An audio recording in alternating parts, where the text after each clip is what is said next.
အားလုံးပဲမင်္ဂလာပါဒီနေ့ဒီချက်ပို့ချမယ့်သင်ခန်းစာကတော့ Grade 7 New Curriculum ရဲ့ English ဘာသာရပ် Project 3နဲ့ Poem 3ဖြစ်ပါတယ် Project 3နဲ့ Poem 3ကို Textbook ရဲ့ Page number 90နဲ့91မှာတွေ့ရမှာဖြစ်ပြီးတော့ Project 3နဲ့ Poem 3က Unit 7, 8, 9တို့ရဲ့အနောက်က Review 3ရဲ့ Project 3ရဲ့ Poem 3ဆိုပြီးတော့3ခုရှိတဲ့အထက်က Project 3နဲ့ Poem 3ဖြစ်ပါတယ် So Project 3ကတော့ True Friends ဆိုတဲ့ passage ကလေးကိုလေ့လာရမှာဖြစ်ပါတယ် True Friends ကတကယ်တော့ Greek mythology ကလာတဲ့ဇာတ်လမ်းကလေးပေါ့နော်ဒီဇာတ်လမ်းကလေးကို play ဆိုပြီးတော့ပြဇာတ်အနေနဲ့ရေးတာလည်းရှိတယ်နောက်ပြီးတော့ပြဇာတ်ကတာလည်းရှိတယ်ရုပ်ရှင်ရိုက်တာလည်းရှိတယ်ပေါ့နော်ဒီမှာတော့ဒီချေတို့ကpassage ကလေးအနေနဲ့ပဲဖတ်ကြမယ်နော် So number 1 read the following story and answer the questions so let's read the passage True Friends Many centuries ago, near Syracuse, a city in Greece, there lived two friends. Their names were Damon and Pythias. One day, Dionysius, the ruler of Syracuse, accused Pythias of plotting against him, and the ruler gave the order to kill Pythias. Pythias begged Dionysius to give him 3 days to go home and say goodbye to his family. Dionysius replied that he would let Pythias go home if he had someone to stay in his place. Damon agreed to help his friend Pythias. He also offered to die for his friend if Pythias failed to return. Thus, Pythias went back to his family.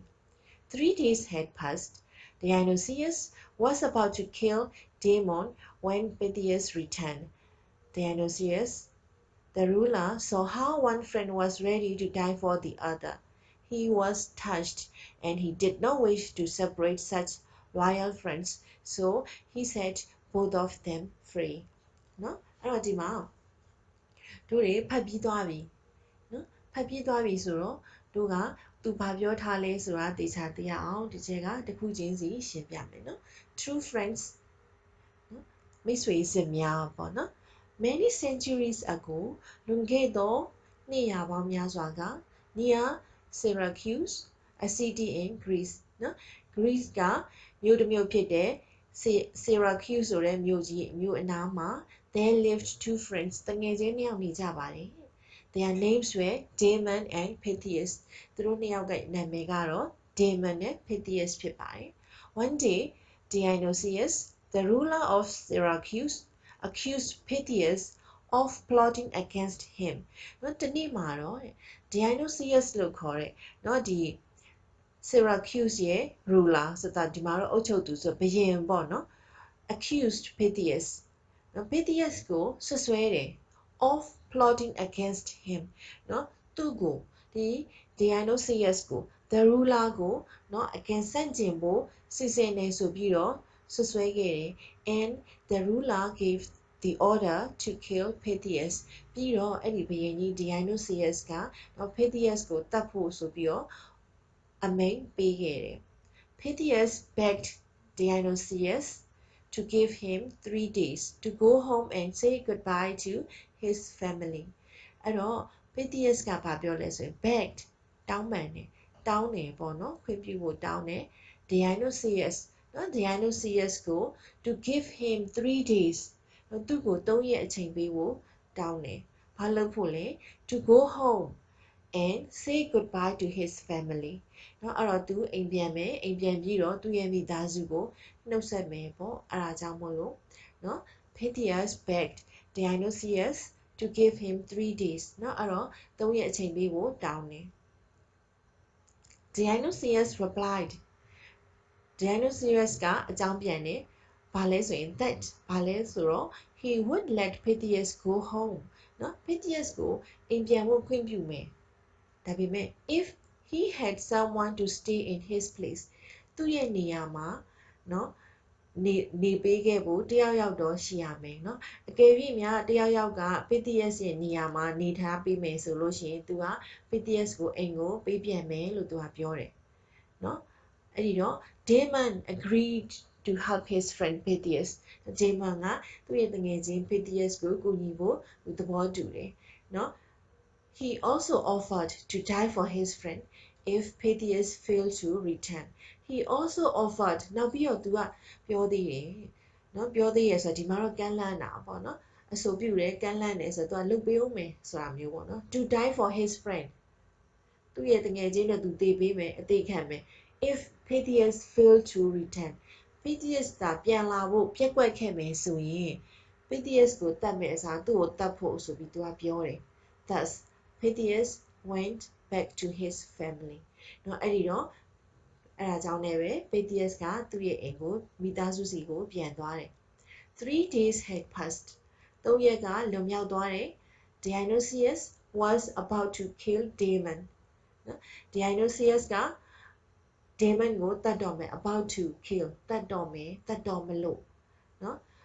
about to start ဆိုရင်လည်းစတော့မယ်စတော့မလို့ပေါ့နော် when Pythias returned Pythias ပြန်ရောက်လာတဲ့အချိန်မှာ Dionysius ကြီးကနော် Damon ကိုတတ်တော့မလို့ Dionysius the ruler saw how one friend was ready to die for the other နော်အဲ့ဒီအချိန်မှာ Dionysius ကြီးကသူကဘာကိုတွေးလိုက်ရတယ်လဲဆိုရင်နော်ဒီတငယ်ချင်းတယောက်ဟာတခြားတငယ်ချင်းသူ့ရဲ့တငယ်ချင်းအတွက်တေဖို့အစဉ်သင့်ဖြစ်နေတာကိုတွေ့သွားတယ်ဆိုတော့ तू ကဒီ true friendship ကို तू ခံစားမိသွားတာပေါ့နော် he was touched तू ဘာဖြစ်သွားလဲဟတ်ထိသွားတယ်လို့ပြောရမှာပေါ့နော် तू ခံစားသွားအော်ဒီလိုမျိုးဆိုပြီးတော့ and he did not wish तू ဆန္ဒမရှိတော့ဘူးဆိုတော့မလုပ်ချင်တော့ဘူးเนาะ to separate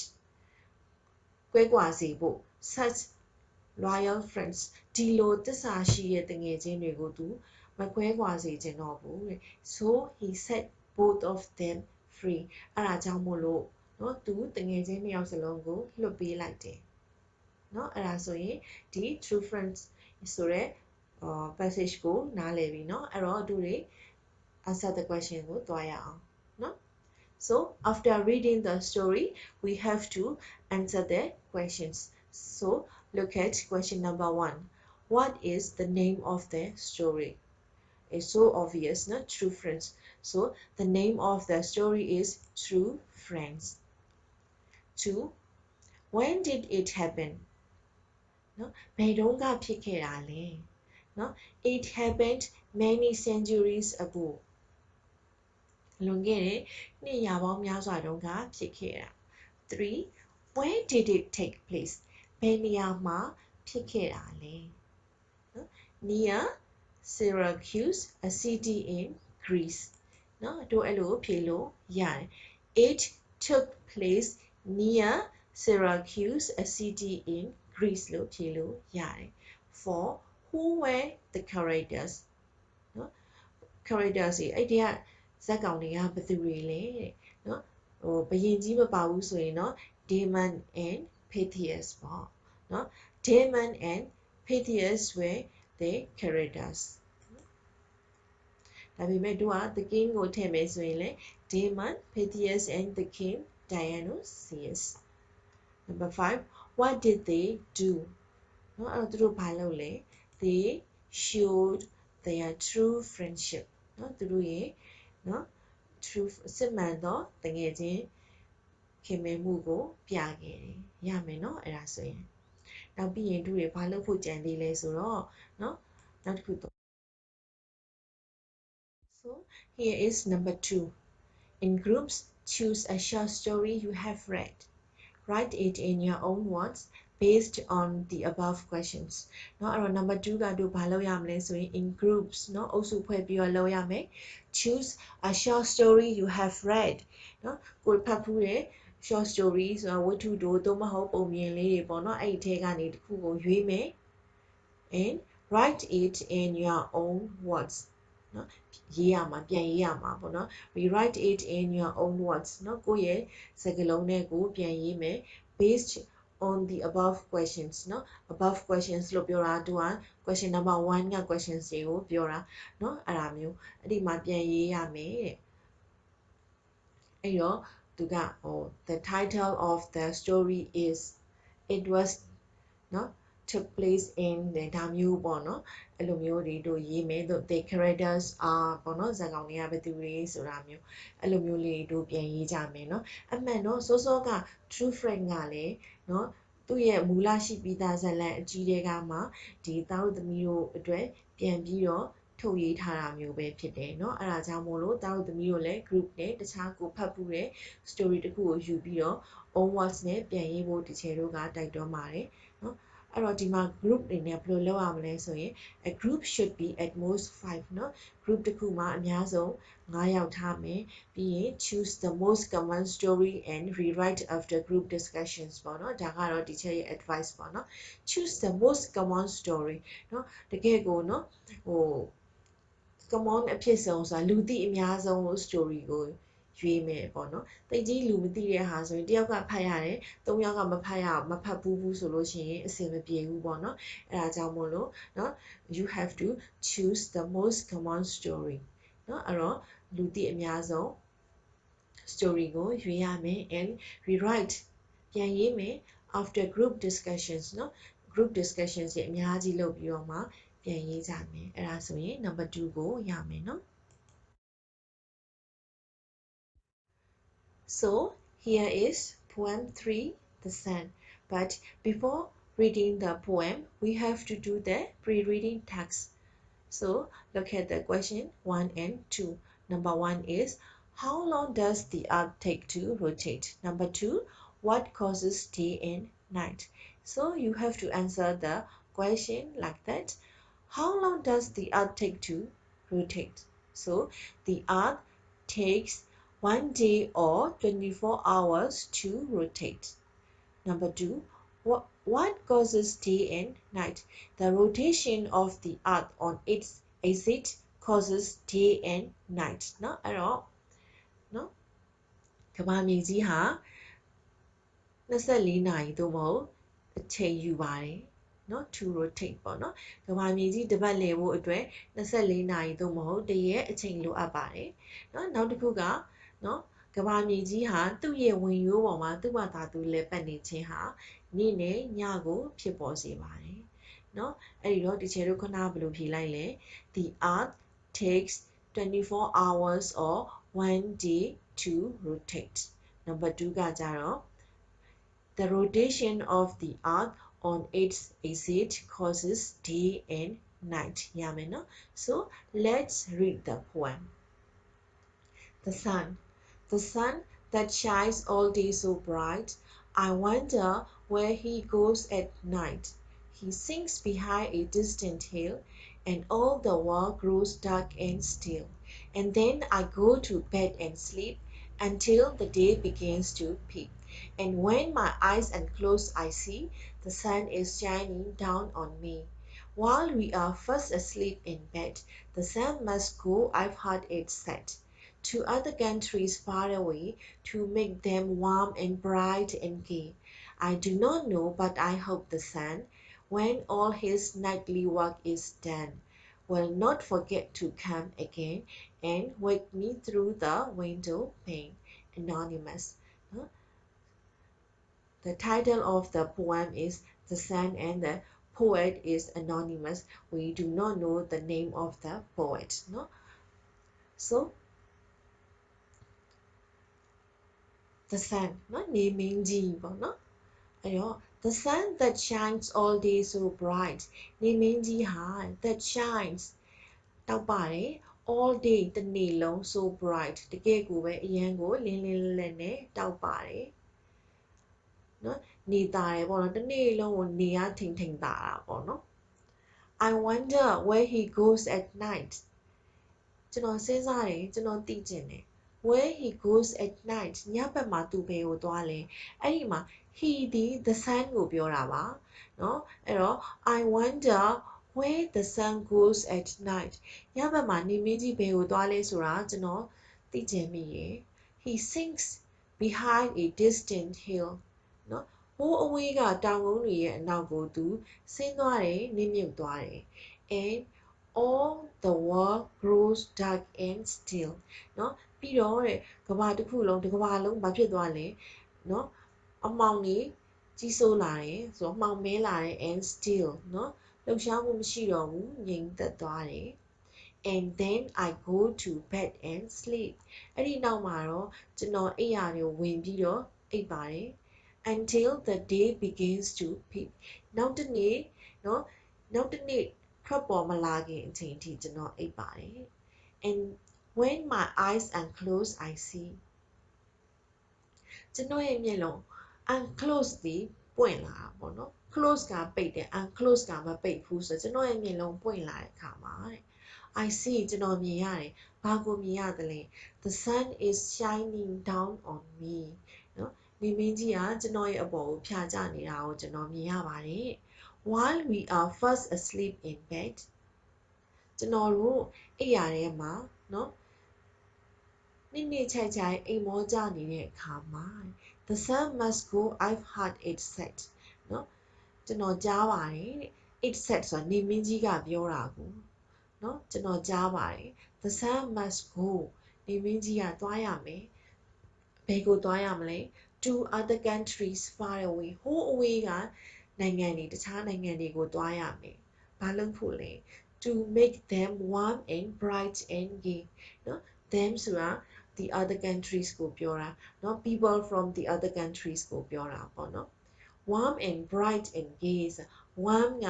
နှွေးထွေးအောင်လုပ်တယ် bright တောက်ပတယ် and gay ပျော်ရွှင်မြူးထူးအောင်လုပ်တယ်เนาะနေလည်းမသာဘူးအရင်မဲမောင်ပြီးတော့အုံဆိုင်နေလူတွေကမပျော်ရွှင်ဘူးပေါ့เนาะအဲ့တော့ဟိုကြည်လာတီဥလူကြီးကြီးလင်းလင်းတတရရရှိရဲဆိုရင်လူတွေလည်းစိတ်ထဲမှာအလိုလိုပျော်ရွှင်တာပေါ့เนาะအဲ့ဒါမျိုးဖြစ်အောင်လို့နေမင်းကြီးကတခြားနိုင်ငံတွေကိုသွားပြီးတော့တဲ့သူအဲ့လိုမျိုးသွားလုပ်ပေးရတယ်တဲ့ I do not know but I hope the sun ကျွန်တော်မသိဘူးသို့တော်လည်းကျွန်တော်နေမင်းကြီးကိုမျှော်လင့်ပါတယ်ဘာကိုမျှော်လင့်တာလဲ when all his nightly work is done သူ့ရဲ့ညစဉ်ညတိုင်းလုပ်ရတဲ့အလုပ်တွေပြီးမြောက်သွားပြီဆိုရင်တဲ့ will not forget to come again เนาะကျွန်တော်စီကိုနောက်တစ်ခါပြန်လာဖို့မမေ့ဖို့ကျွန်တော်မျှော်လင့်ပါတယ် and wake me through the window pane เนาะဘာလုပ်ဖို့လဲဆိုရင်ကျွန်တော်ကိုပြတင်းပေါက်ကနေနေအောင်ကြီးလက်တံနေနဲ့လာပြီးတော့နှိုးဖို့အတွက်မမေ့ဖို့ပေါ့เนาะသူကမျှော်လင့်တယ်လို့ပြောတာเนาะဒီမှာတော့ poet ကကြပြဆရာကတော့နာမည်မပြောပြတဲ့အတွက်သူက anonymous အမည်မသိဘူးစာဆိုလို့သူကပြောတာပေါ့เนาะအဲ့ဒီတော့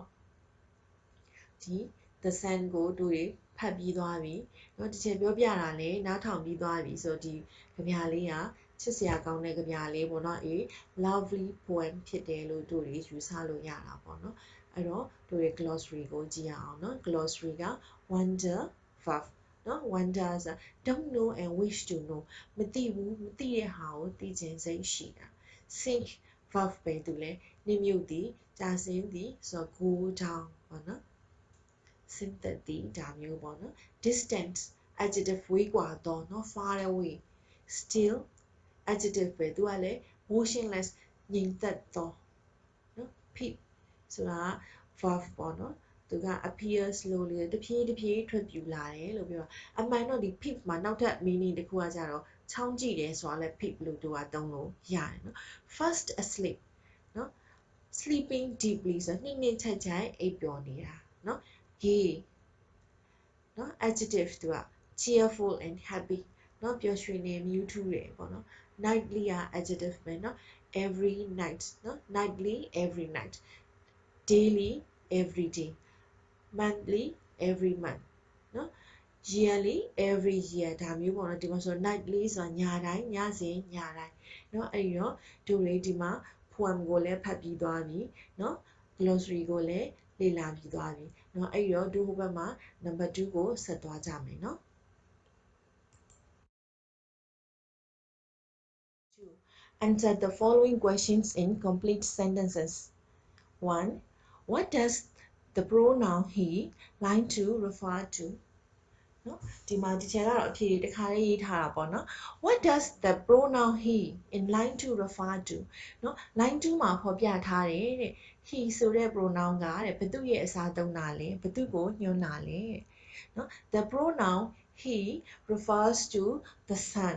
နော်ဒီ line 2က he ဆိုတဲ့ pronoun က the sun ကိုပြောတာဖြစ်ပါတယ်စောစောကဒီချက်ပြောသွားပြီးသားနော် number 2 what happens to the world when the sun sinks behind a distant hill နော်ကဘာကြီးရတဲ့ဘာဖြစ်သွားသလဲ when the sun sinks behind a distant hill နော်ဟိုအဝေးကတောင်ကုန်းတွေရဲ့အနောက်ကိုနေမင်းကြီးပျောက်ကွယ်သွားတဲ့အခါမှာကဘာကြီးဘာဖြစ်သွားလဲနော်သူက complete sentence နဲ့ဖြေပါဆိုတော့ complete sentence ဖြစ်အောင်ဖြေမယ် when the sun sinks behind a distant hill all the world grows dark and still နော် there is no light and no motion ပေါ့နော် 3. When does the sun go to other countries? The sun goes to the other countries while we are sleeping in bed at night. နော်အဲ့မှာ the sun goes to the other countries while we are sleeping deeply in bed at night လို့ပြောလဲရတယ်နော် Number 4. What is the sun's nightly work? နေမင်းကြီးရဲ့ညတိုင်းလုပ်တဲ့အလုပ်ကဘာလဲ The sun's nightly work is to go to other faraway countries to make them warm and bright and gay နော်အဲ့ဒါ The sun's nightly work is နေမင်းကြီးရဲ့ညတိုင်းလုပ်ရတဲ့အလုပ်က is ဖြစ်ပါတယ် to go to other faraway countries နော်တခြားနိုင်ငံအဝေးကြီးကနိုင်ငံတွေကိုသွားဖို့ပါတဲ့ဘာလုပ်ဖို့လဲသွားပြီးတော့ to make them warm and bright and gay เนาะအဲ့ဒီနိုင်ငံတွေကိုအဲ့ဒီနိုင်ငံကလူတွေကိုเนาะနှွေးထွေးအောင်လင်းလက်တောက်ပအောင်ပျော်ရွှင်မြူးထူအောင်လုပ်ပေးဖို့ပါတဲ့ 5. Underline the adjectives in the poem เนาะဒီချက်ဒီမှာဟိုဘက်ကိုသွားပြီးတော့ poem ကို underline မလုပ်ပြတော့ဘူးเนาะဒီမှာပဲပြောမယ် distant still gay nightly ပေါ့နော်ဒါ adjective တွေတို့ glossary မှာလည်းကြည့်ခဲ့ပြီးပြီเนาะ number 6 do you think the poet likes the sun why or why not เนาะအဲ့တော့ဒီကြပြဆရာကကြပြရေးတဲ့သူက the sun ကိုကြိုက်တယ်လို့ထင်ပါသလားတဲ့ why or why not ကြိုက်တယ်လို့ထင်ရင်လည်းဘာကြောင့်ထင်တာလဲမကြိုက်ဘူးလို့ထင်ရင်လည်းဘာကြောင့်မကြိုက်ဘူးလို့ထင်တာလဲတဲ့သူက reason တောင်းတယ်ပေါ့နော်အဲ့တော့ဒီချက်တော့ do you think လို့ပြော yes လို့ဖြေလိုက် yes I think the poet likes the sun because he or she hopes the sun to come back again after its works are done เนาะအဲ့တော့သူကဒီချက်ဒီမှာ he or she လို့ရေးထားတယ်ဘာဖြစ်လို့လဲ poet ဒီ anonymous ဖြစ်လို့ဟင်ရှုပ်ပါတယ် he တလုံးပဲရေးမယ်ဆိုလဲရတယ် she တလုံးပဲရေးမယ်ဆိုလဲရတယ်ဒါမှမဟုတ် the poet လို့ရေးလိုက်ရင်လည်းရတယ်เนาะအဲ့တော့ I think the poet likes the sun because he or she hopes မျှော်လင့်နေ the sun နေမင်းကြီးကိုမျှော်လင့်နေဘာလို့ဖို့မျှော်လင့်တာလဲ to come back again เนาะနောက်တစ်ချိန်ပြန်လာဖို့ဘယ်တော့လဲ after its works are done ဆိုဒီ its ဒီနေမင်းကြီး e ကိုပြောတာ the sun's works are done လို့ပြောတာเนาะအဲ့ဒီတော့နေမင်းကြီးသူ့ရဲ့အလုပ်တွေပြီးသွားလို့ရှိရင်သူ့စီပြန်လာဖို့မျှော်လင့်နေ he or she hopes not to forget to come again เนาะသူ့ကိုသူ့စီကိုပြန်လာဖို့မေ့မသွားဘူးလေမျှော်လင့်နေဘာလုပ်ဖို့လဲ to wake him or her up through the window pane တဲ့เนาะသူ့ကိုပြတင်းပေါက်ကနေပြီးတော့လာနှိုးဖို့အတွက်ပေါ့နော်သူစီကိုတစ်ခါပြန်လာဖို့မမေ့စေချင်ဘူးပေါ့ဒါကိုကြည့်ချင်းအပြင်ဒီ poet ကနေမင်းကြီးကိုကြိုက်လားမကြိုက်ဘူးလားဆိုတာသိရပြီပေါ့နော်အကယ်၍မကြိုက်ဘူးဆိုလို့ရှိရင်နော်ဟိုးကြပြလိုပဲ rain rain go away ဆိုတာမျိုးဖြစ်သွားမှာပေါ့နော်ဟုတ်ပြီနော်အဲ့ဒါဆိုရင်ရမယ်နော် 3. Complete the table with the rhyming words in the poem เนาะအဲ့တော့တို့ရစောစောကเนาะဒီချက်ကဘာလုပ်ပေးထားလဲဆိုရင်ဒီသူ့ရဲ့ poem လေးမှာဒီချက်က color လေးကို same color နဲ့ရေးပေးထားတယ်အဲ့ဒါတွေကเนาะ rhyming words တွေကိုပေါ့နော်ဒီချက်က same color နဲ့ရေးပေးထားတယ်เนาะအဲ့တော့ first stanza မှာဆိုလို့ရှိရင် bright night hail still second stanza မှာဆိုရင် sleep peep see me third stanza မှာဆိုရင် bed set away gay fourth stanza မှာဆိုရင်เนาะ sun then again window pane เนาะဒါတွေကိုကြည့်ပြီးတော့မှ audio တွေကဒီမြန်မာကဗျာတွေကိုလိုပဲ English poem တွေမှာလည်းကာယံနေရှိရယ်ဆိုတာကိုသတိထားရမယ်နောက်ဆိုရင်တို့တွေကိုယ့်ဘာသာကိုရေးမယ်ဆိုရင်လည်းเนาะဒီလို rhyming words ကလေးတွေကိုစုပြီးတော့ရေးဖို့လေ့ကျင့်ကြမယ်เนาะကျေးဇူးတင်ပါတယ်